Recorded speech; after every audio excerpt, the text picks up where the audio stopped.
So now in this video I thought I would just do some quick testing with this Engine-Star portable power bank or power generator, whatever you want to call it. We have plugged in this USB charger. We are charging it now and it looks like about 7 watts right there. So it's 5 volts coming in, so maybe like 1.2 amps of current or so. So now I tried charging this with the micro connector there, like I was with the other power bank, but I was getting even less current. So I grabbed this cable here and started charging it with the USB-C right there, which should let more current through. And as we saw, it was like 11 watts right there. So this one was charging a lot faster with the USB-C cable. So now we come back to that power bank, and for some reason it likes, this is the micro USB right there too. For some reason it likes this plug better than that one up there. But you can see now we're getting a 1.1 amps it looks like, and then the voltage. When you multiply those together, then you get the power. And looks like we're lining up pretty good right there. This will use up a little bit of power, so that one's expected to be a little bit higher. Now we plugged in the Rossmann. I went to that output there, and it did cut off for a little bit actually. I thought maybe it gave up, but then it got more current, so maybe it took a little while to register.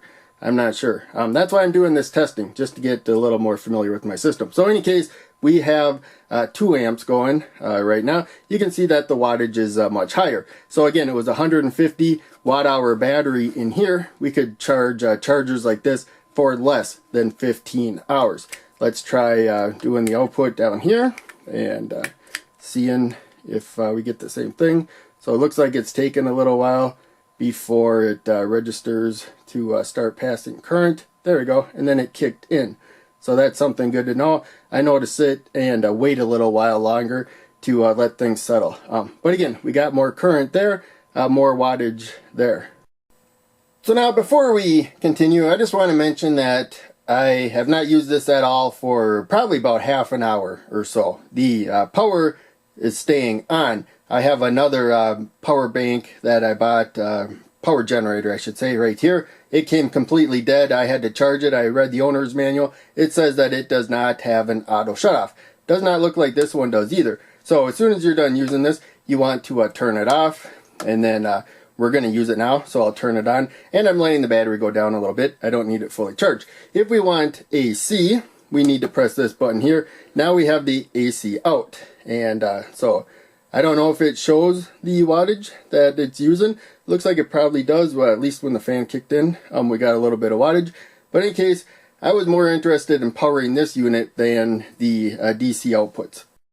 So one of the reasons I probably would have bought this unit even if I wasn't making videos. That was the primary reason right there. I have bigger power banks, and then for like recharging batteries, I have a whole bunch of those little power banks we showed earlier.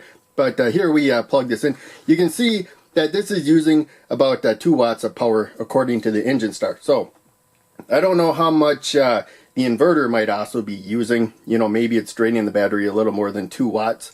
But in any case, here we have this, it's like a bench power supply, but it's portable. And so I can go anywhere, have this. You can see I can plug it in. I think this is like 86 watts maximum, if you have the maximum voltage and current that you can provide. This is a 150 watt AC outlet. So these have lower wattages. But in any case, 150 watt AC out, almost twice what the maximum of this one is. I almost always have much lower power demands from this unit. But in any case, if we were using like 75 watts of power here, and this is a 150 watt hour unit, we could power this for 2 hours at like 75 watts, which is about its maximum power. So now another thing with this unit, so I can plug it into the wall, and now I can charge USB stuff up to 2 amps, 5 volts. All I have to do is turn the power on and press this button right here, and it sets the settings that we need. But you do see that the output is off right there. So I actually have to press the power button to get the outputs on. So if it ever says off, they are all off. Now we got it on. Also, we got these outputs at that same voltage right there. That's just something to be aware of. But we have a max current there of 2.5 amps. So we cannot get 2 amps from both of the outputs. And with this on now, it looks like we're holding the wattage steady there. And if I want more output current, I can press this and just keep pressing up. We'll get to the maximum current that this can provide. We'll go back down to 2.75. Doesn't matter. Set so that if I press something, I don't accidentally change a setting to a dangerous level. So we can plug in the USB into this one now. So of course, I would just use this generator right there if I wanted to top off a phone or this. But here we're just seeing if we use this, well, being powered, this bench supply will be empowered from the generator. We want to just kind of get an idea, because this plugs into the AC, of what we're going to get out versus what we put in. Just doing kind of quick testing. And so there we go. We got about the same current that we probably saw before. And we did see just powering this needed at least 2 watts, it looks like. And now we added 5, just a little bit more than 5 volts and just a little bit more than 1 volt. So it's going to be a little bit more than 5 watts right there. So maybe it's 6 watts that it needs. Maybe this had a little more power demands. But in case, you can see this unit now needs to provide 9 watts of power. So we could charge this for about about 15 hours, because it's a 150 watt hour battery inside of here. And now we're going to come back to this unit here. So again, it's a USB in purple. I don't know.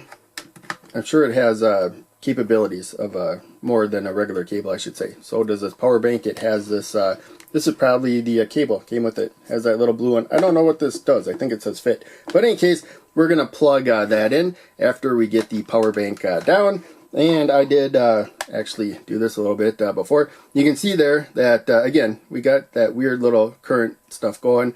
But looks like between like 5 and 10 seconds later, you can see all of a sudden we got the current that this takes while it's charging. So it's charging at 2 amps.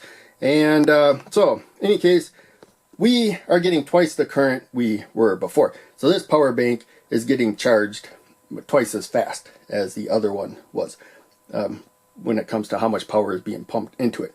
Getting twice the power into it. We, for this unit, said that the output was 9 watts when we were getting 1.1 amps of current. So you expect with twice the current, this would say 18 watts, but it's a little bit lower.